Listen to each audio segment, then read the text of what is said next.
আলোচনা সমালোচনা কিংবা গবেষণার নামে এমন কিছু করা বা বলা অবশ্যই আমাদের জন্য ঠিক হবে না, যেটি আমাদের স্বাধীনতা এবং মুক্তিযুদ্ধের যে গৌরব ইতিহাস তাকে কোনোভাবে খাটো করতে পারে।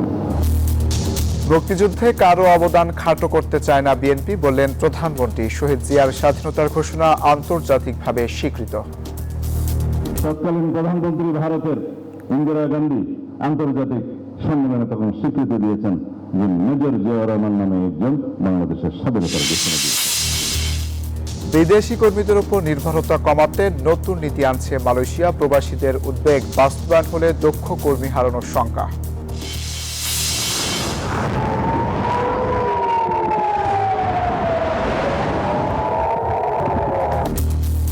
মধ্যপ্রাচ্যে আবারও ইরানের মিসাইল হানা। তেহরানে স্কুলে হামলায় তদন্ত চায় জাতিসংঘ। সৌদিতে নিহত বাংলাদেশের দাফন সম্পন্ন। স্বাগত প্রবাসের সংবাদে, সঙ্গে আছি আমি শাহরিয়ার অঙ্কুর। দেখছিলেন বিআরবি কেবল সংবাদ শিরোনামগুলো।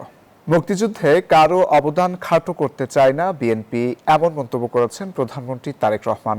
রাজধানীতে বিএনপির স্বাধীনতা দিবসের আলোচনা সভায় এমন মন্তব্য করেন প্রধানমন্ত্রী। অভিযোগ করেন, অতীতে মুক্তিযুদ্ধে শহীদ রাষ্ট্রপতি জিয়াউর রহমানের অবদানকে খাটো করার চেষ্টা করা হয়েছে। অনুষ্ঠানে বিএনপির সিনিয়র নেতারা বলেন, শহীদ রাষ্ট্রপতি জিয়াউর রহমান যে স্বাধীনতার ঘোষণা দিয়েছিলেন তা আন্তর্জাতিকভাবে স্বীকৃত।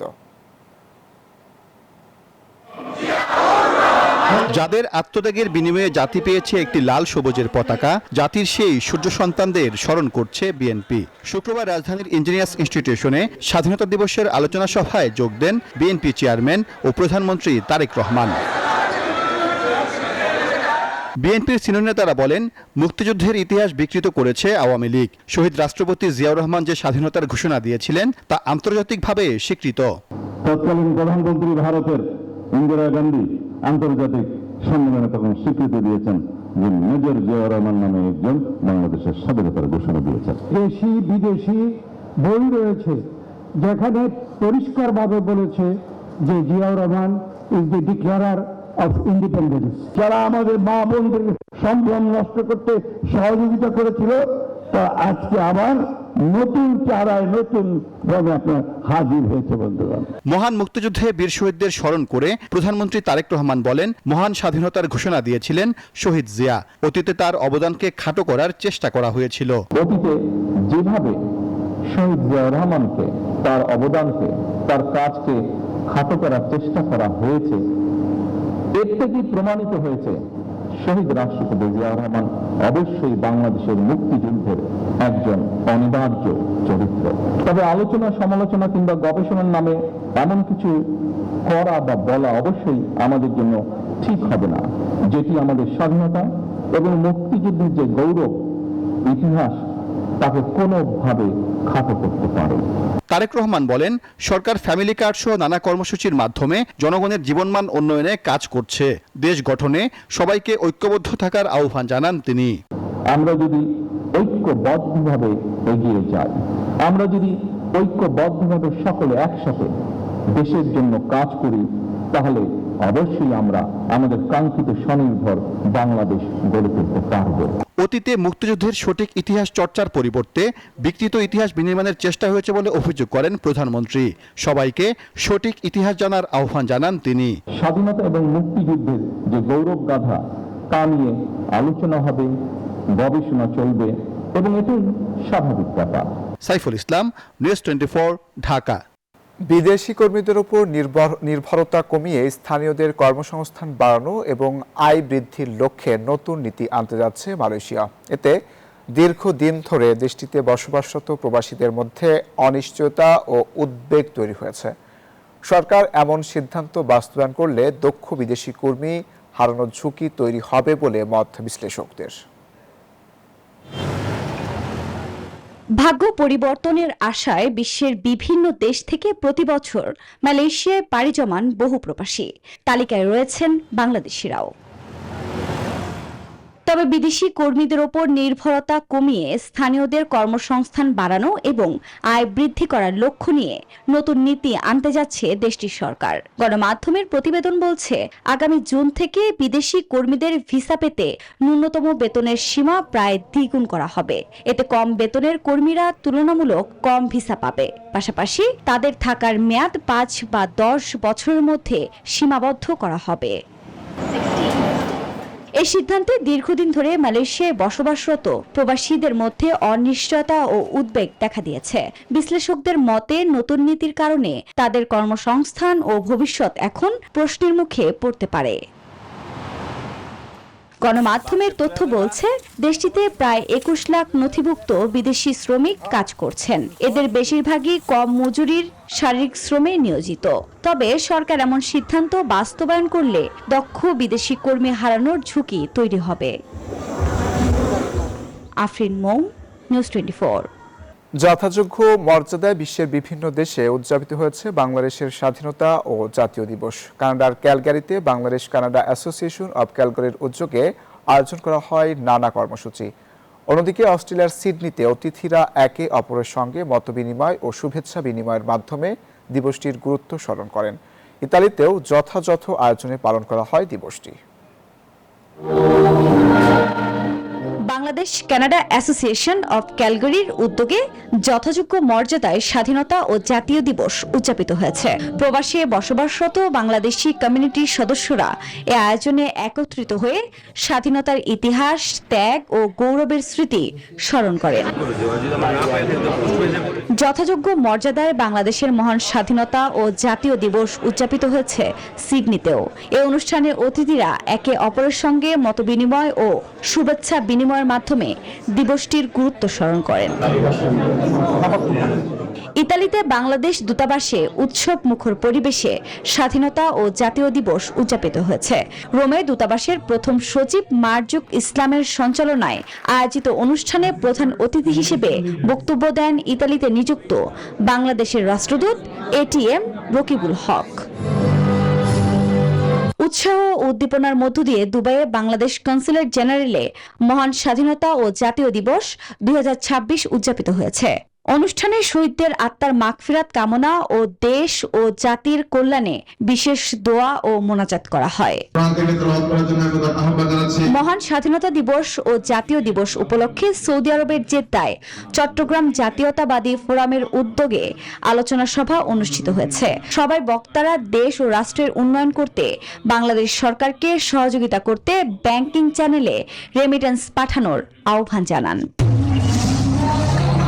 রিয়াদে জাতীয় সঙ্গীতের সাথে জাতীয় পতাকা উত্তোলনের মাধ্যমে সৌদি আরবে নিযুক্ত বাংলাদেশের রাষ্ট্রদূত মোহাম্মদ দেলোয়ার হোসেন দিবসটি উপলক্ষে দূতাবাসে গৃহীত কর্মসূচির সূচনা করেন। অনুষ্ঠানের শেষে মহান মুক্তিযুদ্ধে সকল শহীদদের আত্মার শান্তি ও দেশ জাতির কল্যাণ কামনা করে দোয়া করা হয়। আফরিন মৌ, নিউজ 24।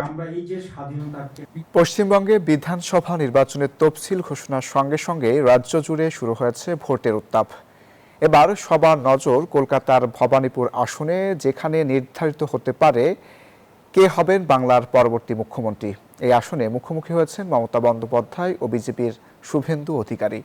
অন্যদিকে প্রতিটি ধাপের ভোটে মোতায়েন করা হয়েছে প্রায় 2.5 লাখ কেন্দ্রীয় সশস্ত্র বাহিনী, যা ভারতের নির্বাচনী ইতিহাসে নজিরবিহীন ঘটনা। কলকাতা থেকে বিস্তারিত জানাচ্ছেন ভাস্কর সর্দার। ভারতের জাতীয় নির্বাচন কমিশন নির্বাচনের তফসিল ঘোষণা করতেই ভোটের মাঠে নেমে পড়েছে সবকটি রাজনৈতিক দল।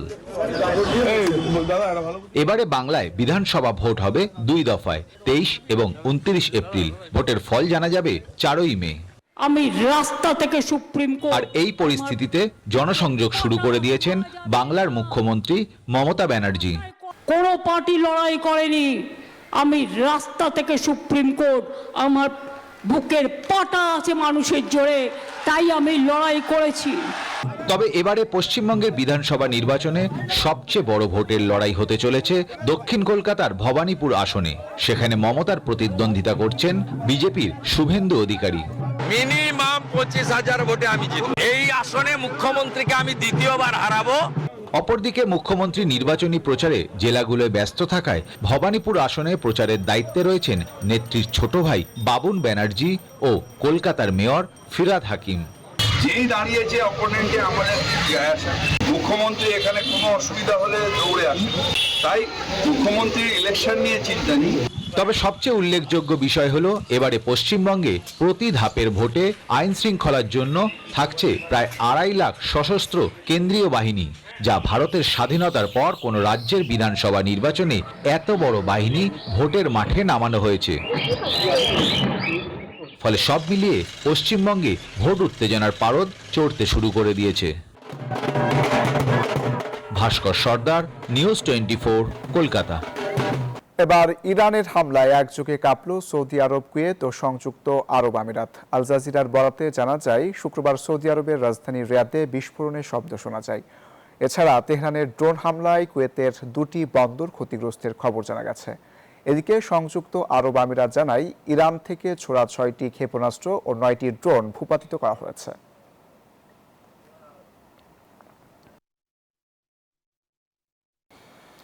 ইরানের সাথে সংঘাতের প্রথম দিনেই প্রাথমিক বিদ্যালয়ে ক্ষেপণাস্ত্র হামলা চালানোর জেরে যুক্তরাষ্ট্রকে এবার কাঠগড়ায় তুলেছে জাতিসংঘ। ঘটনাকে কেন্দ্র করে জাতিসংঘের মানবাধিকার পরিষদে বিতর্ক হয়, যেখানে বলা হয় দ্রুত এ ঘটনার সুষ্ঠু তদন্ত করতে হবে এবং ভুক্তভোগীদের যথাযথ ক্ষতিপূরণ দিতে হবে। প্রতিদিনের মতো 28 ফেব্রুয়ারি হাসি মুখে বিদ্যালয়ে যায় শিক্ষার্থীরা, তবে তাদের আর হাসি মুখে ফেরা হয়নি। ঘটনাটি মিনাবের শাজারিয়ে তাইয়েবে বালিকা প্রাথমিক বিদ্যালয়ের। মার্কিন বাহিনীর হিমারাস ক্ষেপণাস্ত্রের আঘাতে প্রাণ হারায় 1.5 শতাধিক শিক্ষার্থী। এই ঘটনায় বিশ্বজুড়ে ওঠে নিন্দার ঝড়। জাতিসংঘ জানায়, এমন ঘটনা আন্তর্জাতিক আইনে যুদ্ধাপরাধ। যে আইন বলে, যুদ্ধ চলাকালীন সময়ে হাসপাতাল, বিদ্যালয়ের মতো স্থানে হামলা করা যাবে না। ঘটনার সুষ্ঠু তদন্ত এবং অপরাধীদের দ্রুত শাস্তির আওতায় আনতে স্থানীয় সময় শুক্রবার জাতিসংঘের মানবাধিকার পরিষদে বসে বিতর্ক, যেখানে অংশ নেয় বেশ কিছু দেশের প্রতিনিধিরা। হামলার বিষয়ে ভিডিও বার্তায় ইরানের পররাষ্ট্রমন্ত্রী আব্বাস আরাকচি জানান, 2 দেশের মধ্যে আলোচনা চলাকালে এমন আগ্রাসী যুদ্ধ অযৌক্তিক। স্কুলকে লক্ষ্যবস্তু বানানো একটি যুদ্ধাপরাধ এবং মানবতা বিরোধী, যার জন্য সকলের পক্ষ থেকে নিন্দা এবং অপরাধীদের সুষ্ঠু জবাবদিহিতা প্রয়োজন। এই নৃশংসতাকে কোনোভাবেই ন্যায্যতা দেয়া যায় না। এছাড়া জাতিসংঘের হাই কমিশনার ভলকার তুর্ক বলেন, যারা হামলা চালিয়েছে ঘটনার দায় তাদের অবশ্যই নিতে হবে। তারা যেন দ্রুত, স্বচ্ছ ও পুঙ্খানুপুঙ্খভাবে তদন্ত করে প্রকৃত ঘটনা উদ্ঘাটন করে এবং জবাবদিহিতার ভার নেয়। তবে তদন্তের দোহাই দিয়ে বরাবরের মতোই ঘটনার দায় এড়িয়ে যেতে যাচ্ছে ওয়াশিংটন। জ্যোতি রয়, নিউজ 24। সৌদি আরবে ক্ষেপণাস্ত্রের আঘাতে নিহত প্রবাসী বাংলাদেশি বাচ্চু মিয়ার জানাজা ও দাফন সম্পন্ন হয়েছে। রিয়াদের স্থানীয় সময় শুক্রবার বাজ্জুমা আল খার্জ জামে মোহাম্মদ আল উসমান মসজিদে হাজার হাজার মুসল্লির উপস্থিতিতে তার প্রথম জানাজা অনুষ্ঠিত হয়। দ্বিতীয় জানাজা সম্পন্ন হয় আল নাসফা কবরস্থানে, পরে সেখানে তাকে দাফন করা হয়। এ সময় উপস্থিত ছিলেন সৌদি আরবে নিযুক্ত বাংলাদেশের রাষ্ট্রদূত দেলোয়ার হোসেন সহ দূতাবাসের কর্মকর্তারা।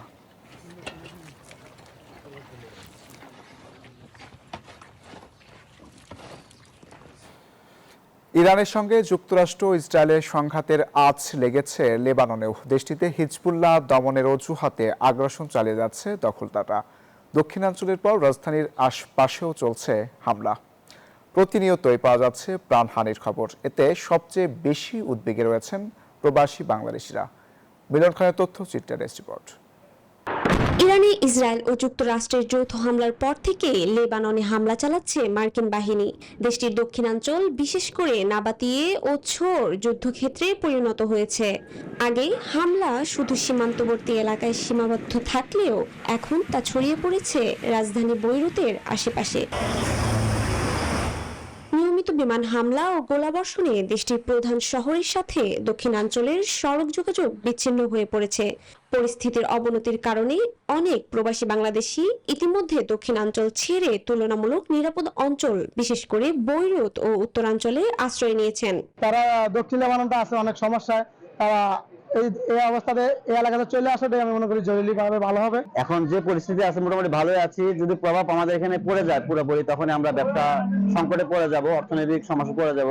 তবে দূতাবাস জানিয়েছে প্রবাসীদের সঙ্গে সার্বক্ষণিক যোগাযোগ রাখা হচ্ছে।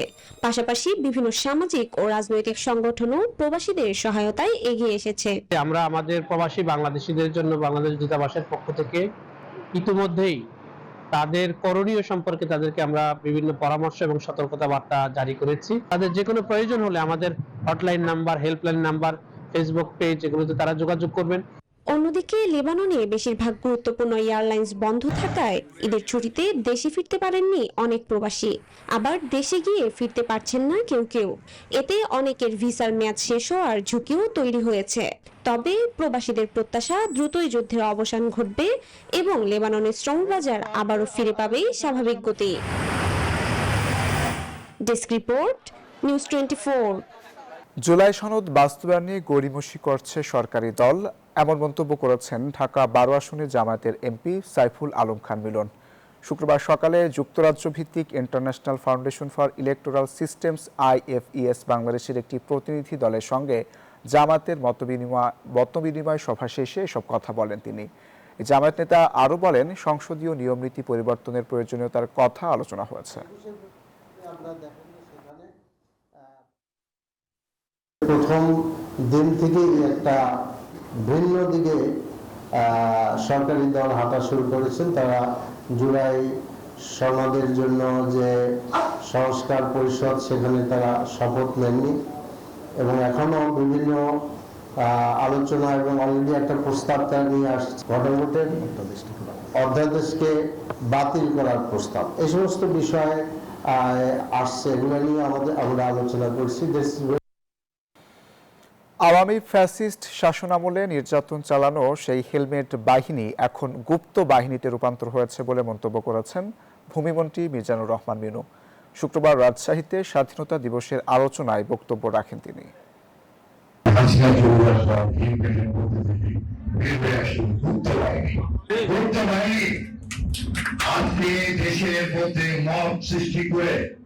নিউজিল্যান্ড সিরিজ সামনে রেখে মিরপুরে শুরু হয়েছে ক্রিকেটারদের ক্যাম্প। PSL খেলতে 6 ক্রিকেটার রয়েছেন পাকিস্তানে, বাকি সদস্যরা যোগ দিয়েছেন অনুশীলনে। হেড কোচ ফিল সিমন্সের তত্ত্বাবধানে চলে প্রথম দিনের অনুশীলন। ঈদের ছুটি শেষে মিরপুর স্টেডিয়ামে প্রাণ ফিরতে শুরু করেছে। 22 গজের সেনানীরা আবারও প্র্যাকটিসে নেমেছে। সামনেই কিউই সিরিজ, সেটি নিয়ে ব্যস্ততা বেড়েছে। সকাল থেকে শুরু হয় অনুশীলন। রানিংয়ে বাড়তি মনোযোগী ছিলেন নাজমুল শান্ত, সোহান, সৌম্য, জাকের, মোসাদ্দেকরা। ওয়ানডে আর T20 সিরিজ খেলতে চলতি মাসের মাঝামাঝিতে বাংলায় পা রাখবে কিউইরা। তার আগে দলের সঙ্গে যোগ দেবেন PSL খেলতে যাওয়া মুস্তাফিজ, রিশাদ, শরীফুলরা। হোম অফ ক্রিকেটে সিরিজের প্রথম ওয়ানডে মাঠে গড়াবে 17 April. Abrar Al Daiyan, news 24, Dhaka. Asian cup বাছাই পর্বে নিজেদের শেষ ম্যাচ খেলতে সিঙ্গাপুরে পৌঁছেছে বাংলাদেশ জাতীয় ফুটবল দল। স্বাগতিকদের সাথে ম্যাচ দিয়ে এশিয়ান কাপ বাছাই মিশন শেষ হবে হাভিয়ের ক্যাবরেরার শিষ্যদের। আগামী 31 মার্চ সিঙ্গাপুরের বিপক্ষে শেষ ম্যাচে মাঠে নামবে বাংলাদেশ। শেষ ম্যাচ, কিন্তু কোনো সমীকরণ নেই। এশিয়ান কাপ বাছাই পর্ব থেকে আগেই বিদায় নিশ্চিত বাংলাদেশের। তবে সিঙ্গাপুরের লক্ষ্য একটাই, জয় দিয়ে মিশন শেষ করা। পয়েন্ট টেবিলে এই ম্যাচের কোনো প্রভাব নেই।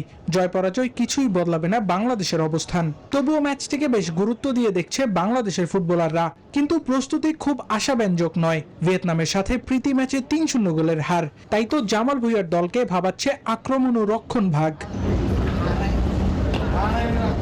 তবে এই ম্যাচ ছাপিয়ে সবচেয়ে বড় আলোচনায় বাংলাদেশের ড্যাগ আউট। কারণ সিঙ্গাপুরের বিপক্ষে ম্যাচ দিয়ে শেষ হচ্ছে হেড কোচ হাভিয়ার ক্যাবরেরার চুক্তির মেয়াদ। তাই তো এই ম্যাচ শুধু আনুষ্ঠানিকতা নয়, এটি হতে পারে কোচের জন্য শেষ অ্যাসাইনমেন্ট আর খেলোয়াড়দের জন্য নতুন করে প্রমাণের মঞ্চ। আবরার আল দাইয়ান, নিউজ 24। আর এই ছিল প্রবাসের সংবাদে। এতক্ষণ সাথে থাকার জন্য সবাইকে ধন্যবাদ।